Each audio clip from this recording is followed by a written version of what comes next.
নমস্কাৰ। ফিল্ম ভাল পোৱা ৰাইজসকল, পৰিচালক অনুৰাগ কাশ্যপৰ শেহতীয়াকৈ মুক্তি পোৱা ক্ৰাইম থ্ৰিলাৰ ছবি বান্দাৰখানৰ কথা ক'বলৈ ওলাইছোঁ। অনুৰাগ কাশ্যপৰ চিনেমা মানে আপোনালোকে জানে, এক অন্ধকাৰ আৰু বাস্তৱসন্মত আৰু জটিল সমাজৰ প্ৰতিচ্ছবি দেখা পোৱা যায়। জুন মাহত মুক্তি পোৱা এই ক্ৰাইম থ্ৰিলাৰ ছবিখনো সমসাময়িক সামাজিক জীৱনৰ ওপৰত আধাৰিত।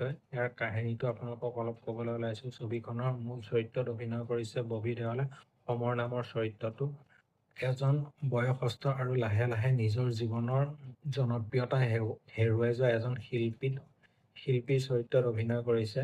সমৰে নিজৰ জীৱনটো আৰু নতুন এটা সম্পৰ্কলৈ আগবঢ়াই নিয়াৰ চেষ্টা কৰি থাকোঁতেই ঠিক তেনে সময়তে তেওঁৰ প্ৰাক্তন প্ৰেমিক গায়ত্ৰীয়ে তেওঁৰ বিৰুদ্ধে ধৰ্ষণৰ নিচিনা গুৰুতৰ অভিযোগ তাৰ ওপৰত উত্থাপন কৰে। ইয়াৰ পিছতে সমৰ সোমাই পৰে আইনী মেৰপাক, ছচিয়েল মিডিয়া, পাব্লিক টাইল, এটা ভয়ংকৰ চক্ৰবেহৰ মাজত। ইয়াৰ পিছত সমৰে ইয়াৰ পৰা কেনেকে ওলাই আহে, কি হয়, এই গোটেই বস্তুটো জানিবলৈ আপুনি ফিল্মখন চাব লাগিব।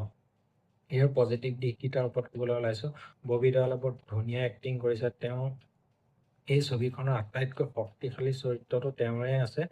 আৰু ববি দেওলে বাকী ফিল্মবিলাকত যেনেকৈ তেওঁ খলনায়কৰ ৰোল কৰিছে, ইয়াত আপোনাৰ সেইটোতকৈ অকণমান বেলেগ দেখিবলৈ পাব। ইয়াত তেওঁ এজন অত্যন্ত অসহায়, অহংকাৰী আৰু আৱেগিকত ভাগি পৰা ব্যক্তিৰ চৰিত্ৰটো অতি নিখুঁতভাৱে পালন কৰিছে পৰিচালক অনুৰাগ কাশ্যপে। সাধাৰণ কুটুম ড্ৰামাৰ নিচিনা সস্তীয়া কৰি থোৱা নাই। তেওঁ সমাজৰ ডিজিটেল বিচাৰ ব্যৱস্থা আৰু আমাৰ মনৰ ভিতৰত থকা কিছুমান বস্তু অতি সুন্দৰভাৱে আঙুলিয়াই দিব পাৰিছে।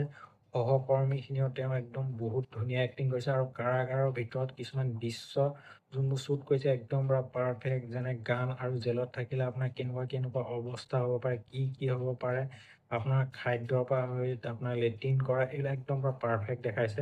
ইয়াৰ নিগেটিভো আছে। এতিয়া আপোনালোকক নিগেটিভকেইটা ক'বলৈ ওলাইছোঁ। ছেকেণ্ড হাফটো অলপ দীঘলীয়া পালোঁ, সেইকাৰণে ইয়াৰ গোটেই ফিল্মখন অলপ লেহেমীয়া হৈ গ'ল। ফিল্মখনৰ দৰ্শকসকলে কোনো এটা পুংখানুপুংখ সিদ্ধান্ত নাপায়। যোনখিনি মানুহে আইনী এটা ভাল সমাধান ইয়াত বিচাৰিছিলে, তেওঁলোকে এইখন চাই ভাল নাপাব পাৰে। এটা একদম লাষ্টত ক'বলৈ গ'লে, বান্দাৰখান কোনো মাছালাদাৰ মাছ মুভি নহয়। এইখন হৈছে আমাৰ সমাজ জীৱনৰ এটা দিশ উদঙাই দিয়া ক্ৰাইম থ্ৰিলাৰ মুভি। যদি আপোনালোকে ববি দেওল আৰু অনুৰাগ কাশ্যপৰ বাস্তৱধৰ্মী চিনেমা চাই ভাল পায়, তেতিয়াহ'লে আপোনালোকৰ কাৰণে এইখন এখন ভাল চিনেমা হ'ব পাৰে। যদি আপোনালোকে এইখন চিনেমা চাইছে, তেতিয়াহ'লে কমেণ্ট কৰি জনাওক। যদি নাই চোৱা, চাব পাৰে।